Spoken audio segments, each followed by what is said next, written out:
Yesu ashimwe cyane bene data, nongeye kubasuhuza mbifuriza ibihe byiza. Uyu ni umunsi wa 17 w'ibihe byiza byo gusenga no kuba imbere y'Imana. Turashimira Imana ikomeje kubana natwe. Ndagusabye ufatanye nanjye uyu mwanya dusenge dusangire ijambo ry'Imana ry'uyu munsi. Mana yacu, wahabwe icyubahiro kubw'uyu munsi nawe uduhaye. Wahozeho uzahoraho. Tugushimiye izina rya Yesu Kristo ridukiza. Tugushimiye ubuntu bwawe. Ukuboko kwawe kwiza k'uburyo kubane natwe mu ijambo ryawe, abumva nanjye dufashwe nawe mu izina ry'umwami wacu Yesu. Amen. Uyu munsi turaganira amagambo y'Imana tugiye gusanga mu gitabo cy'ubutumwa bwiza uko bwanditswe na Luka. Turasoma ibice 20, duhere ku murongo wa 41 tugeze ku murongo wa 42, hanyuma turaza gusoma na Zaburi y'110. Turebe rero amagambo y'Imana tugiye kuganira kuri uyu munsi. Ubutumwa bwiza uko bwanditswe na Luka, ibice 20, turasoma umurongo wa 41. Intego yacu iracyari ya yindi muri iki cyumweru. Turacyarebera hamwe uko Yesu ubwe noneho yisobanura, ko Yesu we yivugaga ko ari nde, kandi ibyanditswe byera bimuvuga gute, bimuhamya gute, bihamya ko ari nde. Imana itugirire neza cyane. Uko turushaho kumwizera kwacu bigira imbaraga bitewe n'uko dusobanukiwe uwo ari we. Imana yacu itugirire neza cyane. Iyo tumwizeye nk'umuntu, tuba twumva n'ububasha bwe buri mu rwego rw'abantu. Tuba twumva ubushobozi bwe nyine bungana n'ubw'abantu. Tumutekereza nk'aho ari umuntu, noneho bigatuma ibyiringiro byacu biba bike bitewe n'uko tutamumenye neza. Ariko Imana idufashe, abamumenye twese, abamwiringira twese, tumusobanukirwe uko dukwiye kumusobanukirwa. Mu butumwa bwiza rero uko bwanditswe na Luka, ibice 20 guhera ku murongo wa 41, Yesu ubwe arisobanura akivuga. Arababaza ati, bavuga bate yuko Kristo ari mwene Dawidi?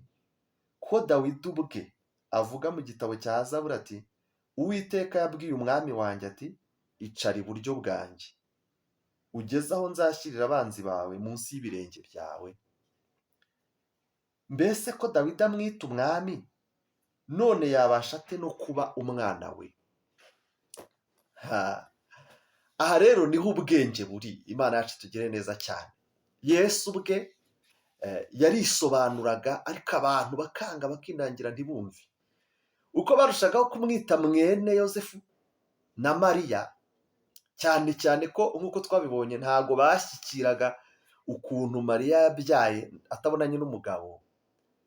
Noneho nanone uko bibukaga ko Kristo azakomoka mu rubyaro rwa Dawidi, cyangwa se ko azima ingoma ya Dawidi, bakavuga ngo azima ingoma ya sekuruza Dawidi. Uko bagenderaga muri ibyo bitekerezo, niko barushagaho kujya kure, ntibamusobanukirwe, ntibamumenye, bagakomeza kumwitiranya. Imana yacu itugire neza cyane.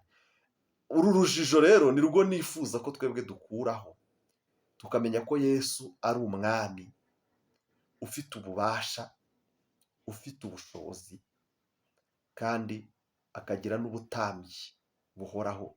Izina ry'Uwiteka nirishimwe.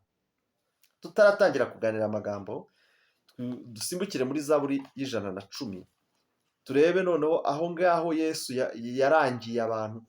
Bashobora kuba bari bafite isezerano rya kera ariko batarisoma. Yesu ariko we biragaragara ko yari yaragize umugisha mu mibereho ye yo mu bwana yo kwiga ibyanditswe byera, kandi n'abigisha amategeko ntabwo bigeze bamuhinyura. N'ibi ngibi yari arimo abivugira mu rusengero. Imana yacu itugirire neza cyane. Bigaragara rero ko yari yaragize amahirwe yo gusoma ndetse no kwiga. Imana yacu itugirire neza. Ahangaha abantu twumvikane mu nyumve neza, kuko abantu benshi bakunze gufata Yesu nk'umuntu utari warizi. Ariko njyewe nshingiye ku kuba yari azi gusoma, kandi amahirwe yo gusoma akaba yari afite abantu bake icyo gihe, nka 5 cyangwa 10% nibo bari bazi gusoma. Icya kabiri, kuba barashoboraga kumugirira icyizere akavugira ku ruhimbi rw'abigishamategeko, bigaragara ko ashobora kuba yari yariganye nabo nubwo Bibiliya itabivuga.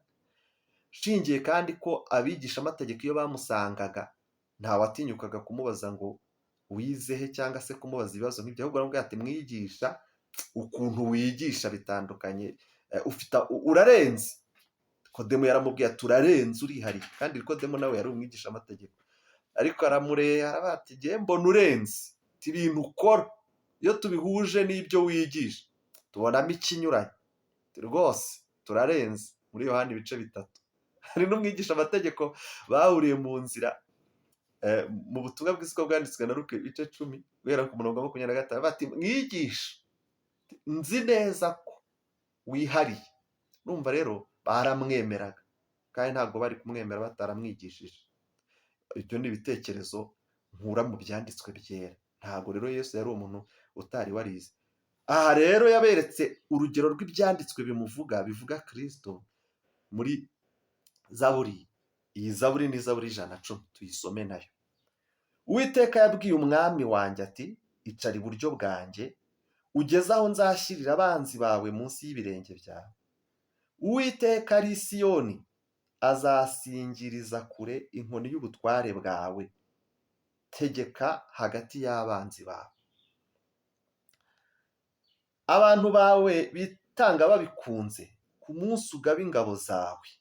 Abasore bawe baza aho uri nk'ikime, bambaye umurimbo wera, bavuye mu nda y'umuseso.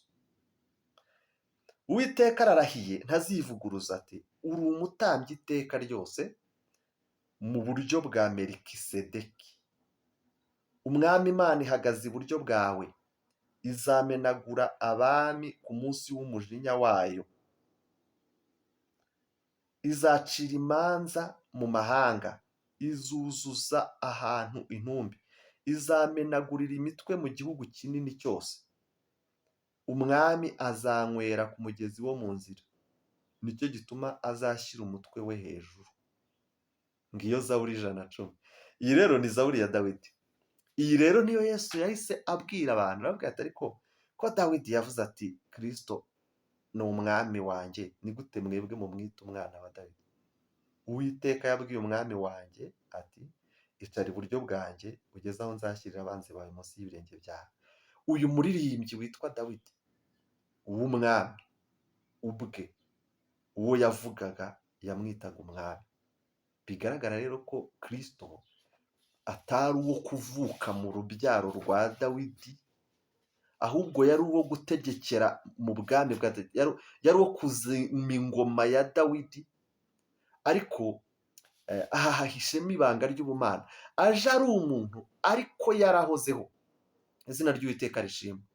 Uyu mwami Dawidi yavugaga biragaragara ko yari afite karite, umwihariko wo guhoraho, kuko ibi yavuze ngo Uwiteka ararahiye ntazivuguruza ati uri umutambyi iteka ryose mu buryo bwa Melikisedeki. Melikisedeki uyu tongera kumubona mu gitabo cy'Itangiriro ko niwe Aburahamu avuye kurwana n'abami 5 igihe bari bafashe Loti akajya kumutabara. Niwe yashyiriye icya 10, niwe yashyiriye 1/10 cy'iminyago yose. Yitwa Melikisedeki, ubundi akitwa umwami w'i Salemu. No mu gitabo cy'Abaheburayo ibice 7 tubisangamo, akitwa umwami w'amahoro. Ariko noneho ngo Melikisedeki yagiraga umwihariko wo kuba ntawe wari uzi aho yavukiye, ntiyari yaravutse. Noneho ngo akaba yariho ngo kandi azanahoraho. Umva, Melikisedeki yari yifitemo karite zo kubahoraho. Haleluya, haleluya. Yifitemo guhoraho. Izina ry'Uwiteka nishimwe. Kuba ntapfa, ntasaza, ntiyavutse, ahoraho. Ahangaha mbonereho no kongera guha abantu isomo rikomeye ry'uko icya 10 kidakomoka mu mategeko ya Mose, ahubwo icya 10 kuva kuri Adamu na Eva mu maturo ya Kayini na Abeli hari harimo n'icya 10, kandi Melikisedeki yari ahari. Ahangaha rero abavuga ngo icya 10 ngo kigarukira ngo mu isezerano rya kera, ngo iby'amategeko ahagarukira ngo n'icya 10 nacyo kigarukira, baribeshya cyane, kubera ko ntabwo icya 10 gitangirana n'amategeko. ahubwo icya cumi gitangirana n'ubushake bw'Imana kandi kizasuzanya n'ubushake bwayo. Igihe cyose wemeye ijambo ry'Uwiteka, wakiriye ijambo ry'Imana, ugafashwa, abatambyi cyangwa se abakugaburiye iby'umwuka, kandi mu buryo bwuzuye cyangwa se mu buryo bw'ukuri cyangwa mu buryo bukwiriye, noneho bakongeraho kuguha n'amasakaramentu cyangwa se uko wabatijwe, aho wabatirijwe ukahakirira ifunguro ryera, abandi mukaba mwarahashyingiriwe, burya mugomba kuhajyana amaturo batababeshye ngo byarangiranye n'isezerano rya kera. Icyo ni ikinyoma cyangwa yose mbigarutseho kubera Melikisedeki wahozeho, uriho kandi uzahoraho. Izina ry'Uwiteka rishimwe. Uyu mwami rero Dawidi yavugaga ni nawe Yesu yongeye kugarukaho, arimo asa nk'ushaka guhumura amaso abantu bari bari kumwe nawe, cyane cyane mu rusengero, mu isinagogi aho yari arimo yigishiriza. Ariko kuki muvuga ngo Kristo ngo azaba umwana, ngo ni umwana wa Dawidi, kandi Dawidi ubwe yaramwise umwami we? None se yaba umwami we akongera akanahindukira akaba n'umwana we? Nuko aha rero ni ibanga rikomeye cyane. Ntabwo yashobora kuba umwami kandi ngo ahindukire abe n'umwana. Ni ukuvuga ngo Yesu ni umwami. Haleluya. Umwami wifitemo ububasha, akaba yifitemo n'ubushobozi, noneho akongeraho n'ubutambyi buhoraho. Izina ry'Uwiteka nishimwe. Ni ukuvuga afite ibintu bitatu ashobora kugukorera icyarimwe. Icya mbere ni ukukubabarira ibyaha no kukweza no kuguhindura, igihe cyose umwemeye ukamwizera. Izina ry'Uwiteka nirishimwe. Icya kabiri, kubera ko afite ububasha, afite gutegeka. Iyo umuntu afite ububasha aravuga ati ibi ntibigende gutya. Itandukaniro ry'ubwami bwe n'ubwami bw'isi, ubwami bw'isi bugira ububasha ariko ubushobozi bwabwo bukagira aho bugarukira. Bafite ububasha bwo kuvuga bati iki ni gikorwe, ariko ubushobozi bukababera imbogamizi. Ugasanga umuyobozi w'igihugu runaka afite ububasha bwo kuvuga ngo nihagurwe ibikoresho runaka, wenda ahantu runaka, ariko ugasanga ubushobozi bw'igihugu ayoboye buracyari hasi. Nubwo afite ububasha bwo kubitegeka, ariko ntafite ubushobozi bwo kubishyira mu bikorwa. Imana yacu tugire neza cyane. Aha rero niho Yesu atandukanira n'abami b'isi. Uretse kuba umutambyi ushaka kugirira imbabazi no kukweza no kugutunganya igihe umwizeye, yongeraho ko afite ububasha, ariko noneho ubwo bubasha bwo gutegeka ibyo ashaka bukiyongeraho n'ubushobozi bwo gusohoza ibyo ategeka. Haleluya. Bivuze iki? Bivuze ngo muri uyu mwaka wa 2022 uyu ndimo mbabwira afite ububasha bwo gutegeka icyo ashaka kikabaho. Afite ububasha bwo kukwinjiza mu kazi.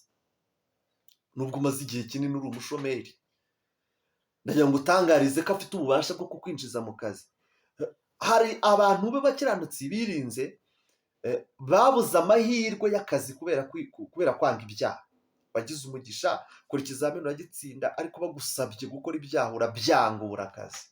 Ako karengane wabuze aho uvuga kubera ko kadafitiwe ibimenyetso. Hariho n'ubucamanza. Ububasha burya bujyana n'ubucamanza, bujyana no guca imanza. Iyo umutegetsi ufite ububasha avuze ati bikire gutya, rundukishije gutya, uko nguko niko arukiza. Kubera ko ubucamanza bwo mu isi busaba ibimenyetso, kandi ibyo bimenyetso ukaba ntabyo ufite, wabuze akazi. Wabuze akazi kuko ibyo wasabwe ntabwo wabibonye. Kandi abandi benshi barabizi ko bari mu kazi kubera urabizi nawe. Ariko nyir'ububasha, nyir'ubushobozi, wikwiringira ko nawe uzatera ikirenge mu cy'abandi kugira ngo ugire aho ugera. Ahubwo haleluya, nyir'ububasha akongeraho no kuba nyir'ubushobozi, arategeka ibyawe kandi afite n'ubushobozi bwo kubikora. Izina ry'Uwiteka nirishimwe. Umuntu ashaka kubyumva akavuga ati no, turibeshya, ati ni ngewe uvuga wicare kandi ngakiza. Ni wowe wica kandi ugakiza kandi nawe upfa. Aho ngaho urumva utibeshya. Nibyo koko ushobora kwishwa ati muri iki kigo ninjye ufite ijambo rya nyuma, ndica kandi ngakiza, ibintu nshatse bibaho ndabyemeye, ariko wibuke ko nawe upfa, nawe uri umuntu upfa, ntabwo rero ufite ububasha bwo kwica no gukiza.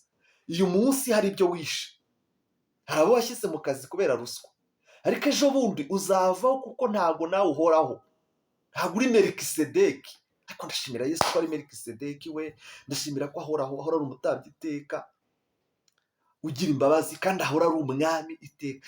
Dawidi yamwitaga umwami, ku gihe cya Dawidi yari yarahishuye ko ari umwami, kandi na mbere yaho twarabibonye.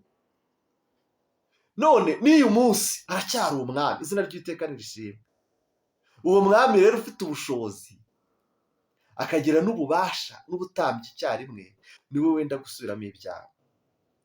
uwo niwe ufite ububasha bwo gutegeka ngo ubyare, nubwo umaze igihe udafite urubyaro. nyemerera tujyane muri iri sengesho ryo kwizera.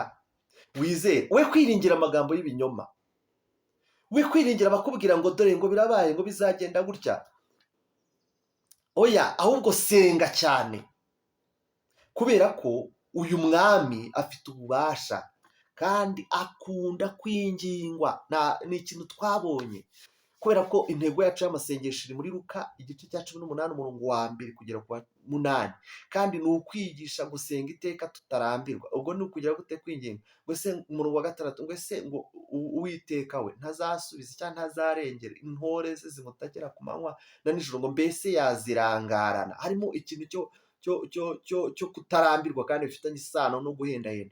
twabonye Isaka itangiriro 25 umurongo wa 21 ko yingingiye umugore we Rebeka imyaka 20 yose, ngo Uwiteka yemera kwingingwa. hari n'ikintu cyo kwinginga.